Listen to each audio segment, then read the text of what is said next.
I'm going to show you how to use our Vergo construction project plan template. To begin with, let's start on the Tasks tab here.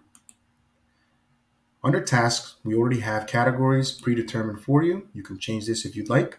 We have pre-construction activities, site preparation, foundation and framing, roofing and exterior, interior, rough-ins, finishes and final touches, and project closeout. Next, we have Status. You can choose from the drop-down menu as Not Started, In Progress, Delayed, or Completed. You can modify this by clicking the Edit button here. You can change the wording, you can add an item, or you can delete it if you'd like. You can also change the color to whatever color you like. If you make any changes or modifications, please make sure to always click on Done, Apply to All, and X out from data validation rules. Next, we have the start date, the end date, and the duration. The start date will calculate based on the first one here, and the end date will calculate based on the last date here.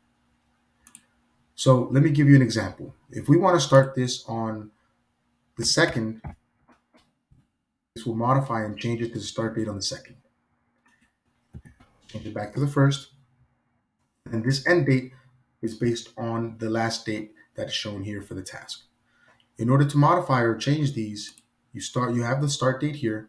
Let's say you want this task to last 3 days instead of the 2. If you put 3 here, it will automatically modify the end date to 3 days after the first date, so on and so forth. So in this case, let me give you another example. It ends on the 7th. This one starts on the 4th and ends on the 7th. It's 3 days. Let's give that 5 days, and it's going to finish it on the 9th, and it's automatically going to change the end date for the entire task here.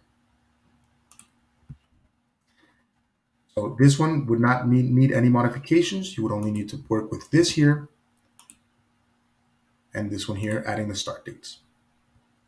This here will calculate the percent completed for each category. So for example, if this one has not been completed and it's only at 50%, it would modify and give us an average of all the tasks here.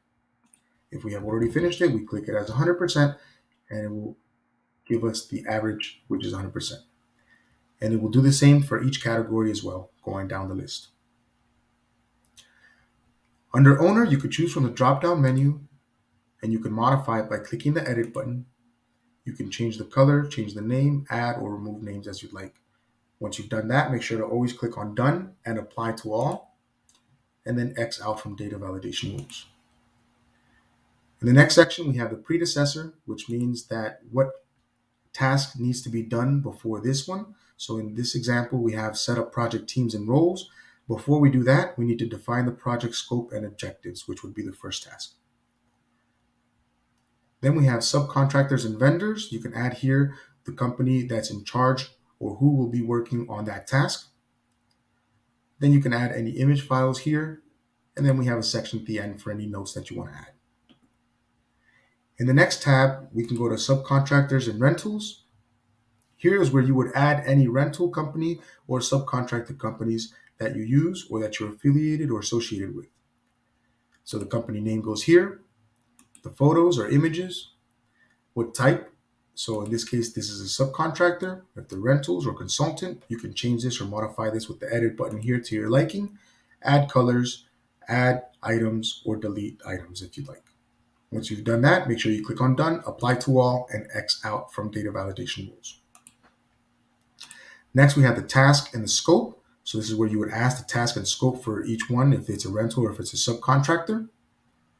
You would add the point of contact for that specific subcontractor in this case, their phone number, their email, if it's on loan, in this case, no. If it's a rental, yes. The documents, and we have a section for notes as well. Next, you have another section or another tab, which is materials. Under materials, this is where you would document all the materials that you have, material 1, material 2, window, doors, cabinets, whatever you'd like to add here. The images, where they're located, you have the option to click on your warehouse 1, warehouse 2, or how many warehouses you have. You can modify that to your liking and change this to the name exactly of your warehouse. How much of the quantity or the material you have at the warehouse, and a section for notes as well. In the next tab, you have rental, equipment, and machinery.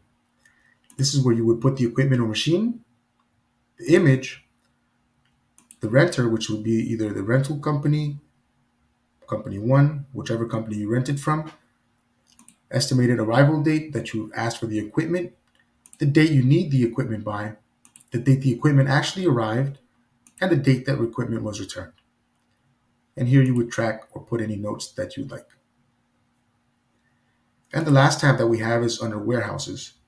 Here is where you would keep track of your different warehouses. If you have 2, 3, 4 warehouses, this is where you would track that. Warehouse 1, 2, 3, or you could put the name exactly how the warehouse is called, images or photos of the warehouse or location, what materials are located at this warehouse. So if there's more than one material, you can put material 1, 2, 3, etc. The location of the warehouse, the address, the size, the capacity, or capacity available in this case, so it's 20% available, who's the warehouse manager, a phone number, and an email. And that would be the final tab on the construction project plan. And that's how you would use our construction project plan template.